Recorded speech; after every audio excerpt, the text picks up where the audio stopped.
একদিন এক তোতা আর এক বানর হাঁটতে হাঁটতে পৌঁছে গেল বিশাল মরুভূমিতে। চারদিকে শুধু গরম বালু আর তপ্ত হাওয়া।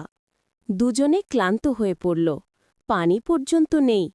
হঠাৎ তোতা দেখল বালির নিচে কিছু জল করছে। তারা দুজনে মিলে বালি সরাতেই বের হলো এক পুরনো জাদুর দণ্ড। দণ্ডটা ছোঁয়া মাত্র আকাশে ঘূর্ণি তৈরি হল, আর বের হল এক বালুর জিনি। জিনি বলল, তোমরা একটা ইচ্ছা বলতে পারবে। বানর বলল, আমরা একটু পানি আর বাঁচার পথ চাই।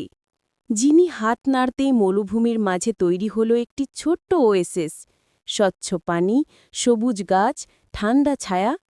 তোতা পানিতে ঠোঁট ভিজিয়ে বলল, জাদু অনেক শক্তিশালী, কিন্তু বন্ধুত্বের শক্তি সব সময় বেশি। বানর হাসল, আর দুজনে নতুন শক্তি নিয়ে মরুভূমির পথ পেরিয়ে রওনা দিল।